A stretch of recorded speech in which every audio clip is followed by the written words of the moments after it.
سورہ بقرہ سورہ نمبر 2 آیت نمبر 110 میں اللہ رب العزت ارشاد فرماتا ہے وَأَقِيمُوا الصَّلَاةَ وَآتُوا الزَّكَاةَ، اور نماز قائم کرو اور زکوٰۃ دو۔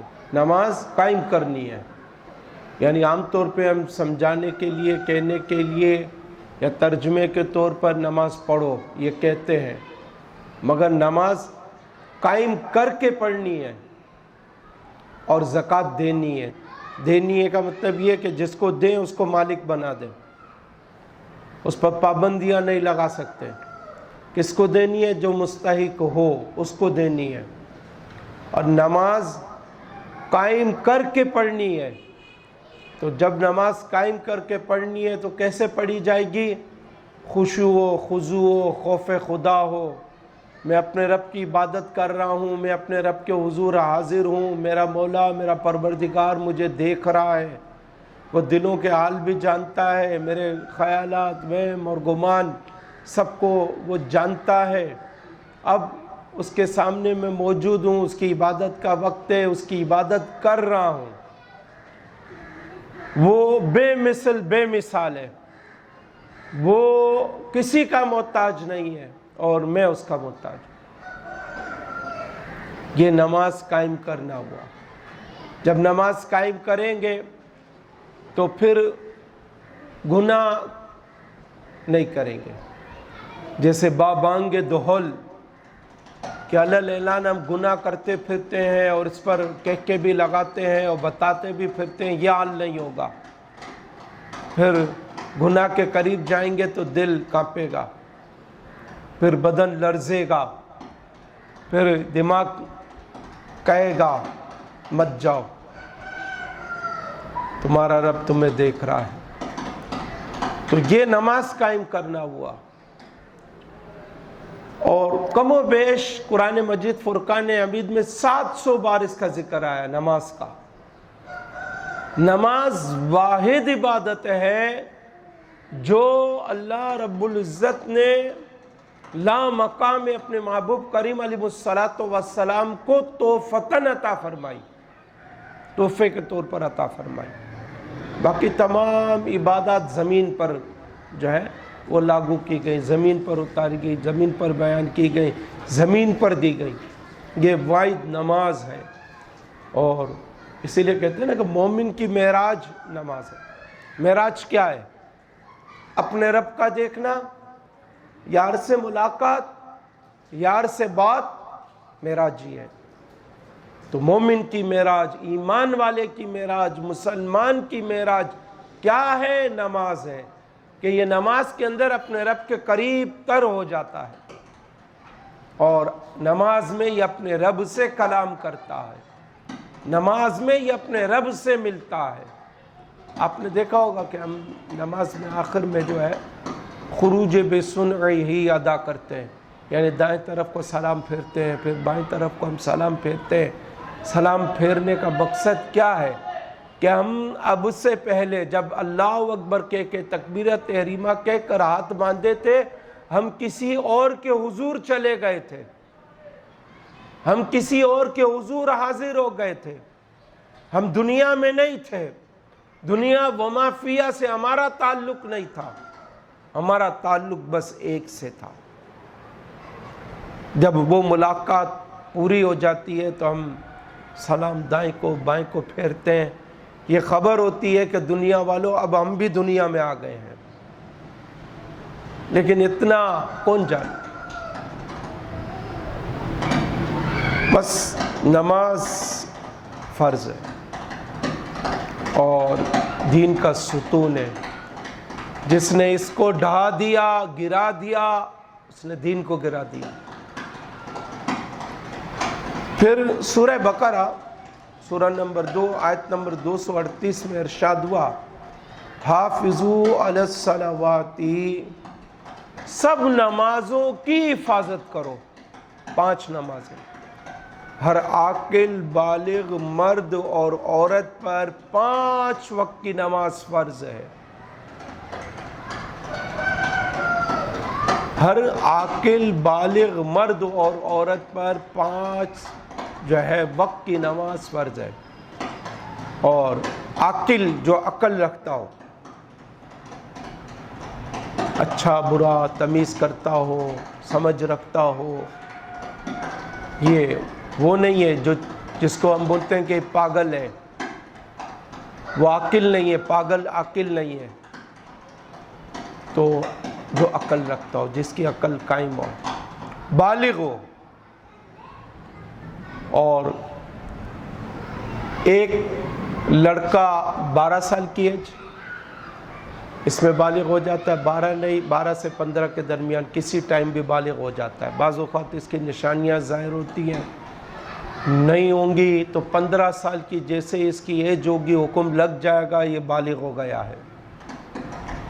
لڑکی 9 سال کی سے لے کر 9 سال کی عمر سے لے کر 12 سال کی ایج تک، 9 سال کی 12 سال کے درمیان جہاں بھی نشانیاں ظاہر ہوئے بالغ ہو گئی، اور نشانیاں ظاہر نہ ہو تو 12 سال کی ہو گئی، لڑکی بالغ ہو گئی۔ اب اس پر قلم چلے گا، پہلے قلم نہیں چلتا تھا، نابالغ تھے قلم نہیں چلتا تھا، گناہ کرتے تھے مگر لکھے نہیں جاتے تھے، اب بالغ ہو گئے، اب گناہ لکھا جائے گا، اب لڑکی کا بھی لکھا جائے گا، لڑکے کا بھی لکھا جائے گا۔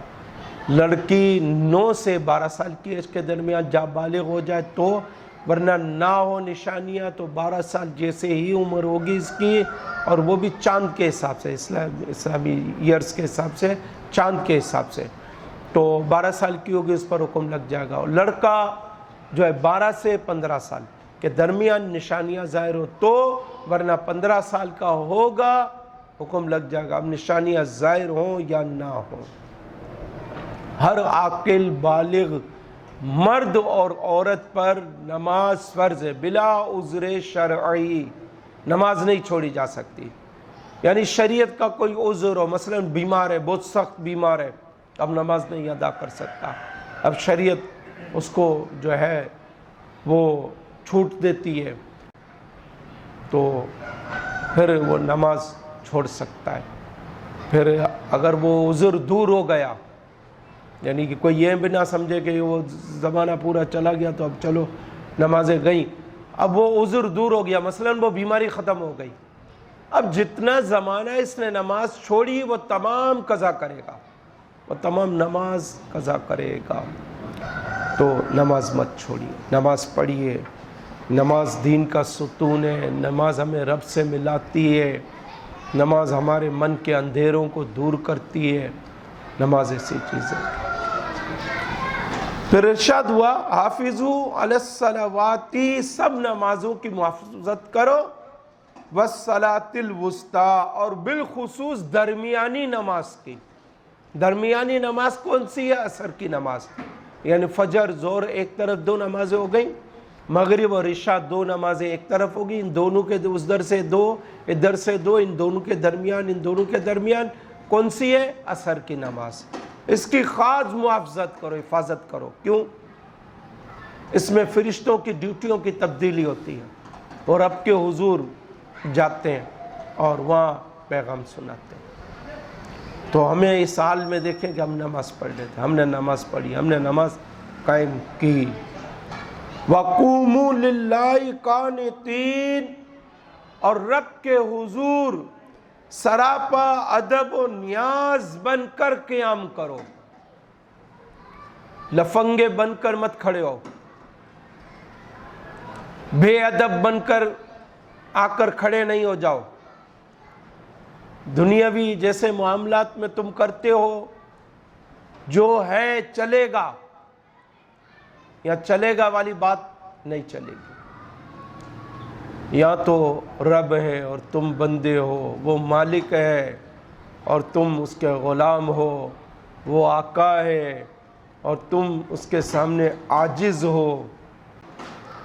ہم نماز پڑھیں، اور نماز پڑھنے کا طریقہ کار جو بیان ہوا اس کے مطابق ہم نمازیں ادا کرنے والے بنے۔ سورہ انعام اور آیت نمبر 72 میں ارشاد ہوا وَأَنْ أَقِيمُوا الصَّلَاةَ، اور یہ بھی حکم ہے تمہیں کہ تم نماز قائم رکھو، وَاتَّقُوهُ، اور اس سے ڈرو، اس اللہ سے ڈرو، وَهُوَ الَّذِي إِلَيْهِ تُحْشَرُونَ، اور وہی اللہ ہے جس کی طرف تم سب جمع کیے جاؤ گے۔ آج تو کوئی کہیں ہے، کوئی امریکہ میں ہے، کوئی سویڈن میں ہے، کوئی یمن میں ہے، کوئی سعودی عرب میں ہے، کوئی پاکستان میں ہے۔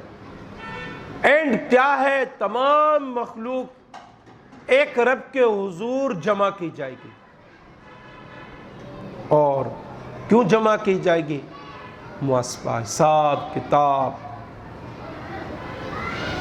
تو نماز قائم کی جائے، اس سے ڈرا جائے۔ دو باتیں بیان کر دی گئی، ایک نماز قائم کرو، اور دوسرا فرمایا اور اس سے ڈرو، اس سے ڈرتے رہا کرو، اس کا خوف رکھو۔ دو کام کرو۔ کیوں کرو؟ کہ تم سب نے لوٹ کر اس کی بارگاہ میں ایک دن حاضری دینی ہے۔ وہی حاضری ہے، دنیا کی ساری حاضریاں ختم، ایک حاضری، اس رب جل جلالہ کے حضور حاضر ہونا، وہ فیصلے کا دن ہوگا، اور اس میں سارے پردے فاش ہو جائیں گے۔ نماز دین کا ستون ہے، تو جو ستون ہے وہ اول ہے، وہ پہلے۔ اگر آپ پلرز بناتے ہیں تو عمارت آگے آگے آگے بڑھے گی، اور پلرز نہ بنائیں تو آپ عمارت جتنی بھی بنائیں تو جیسے جیسے وزن بڑھے گا ایک دم سے دڑام سے ساری عمارت گر پڑے گی۔ اسی طرح سورہ طٰہٰ اور آیت نمبر 132 میں ارشاد ہوا وَأْمُرْ أَهْلَكَ بِالصَّلَاةِ، اور اپنے گھر والوں کو نماز کا حکم دو، وَاسْتَبِرْ عَلَيْهَا، اور اس پر ثابت قدم رہو، یعنی نماز کا حکم دے کر پھر ثابت قدم رہو، خود بھی نماز پڑھو اور ان کو بھی بولتے رہو۔ اسی طرح سورہ مومنون میں ارشاد ہوا وَالَّذِينَ هُمْ عَلَىٰ صَلَوَاتِهِمْ يُحَافِظُونَ، اور وہ جو اپنی نمازوں کی حفاظت کرنے والے ہیں، اولئک هم الوارثون، یہی لوگ جنت کے وارث ہیں، الذین یرثون الفردوس، یہ لوگ جنت کے سب سے اعلیٰ باغات کی وراثت پائیں گے، ہم فیہا خالدون، اور یہ اس میں ہمیشہ رہیں گے۔ یہ انعام ہے کن کے لیے؟ جو نمازوں کی حفاظت کرنے والے۔ بس اب پڑھتا ہوں پھر نماز کی حفاظت نہیں ہوتی۔ نماز کا ٹائم ہو گیا، نماز ادا کی جائے، نماز پڑھی جائے۔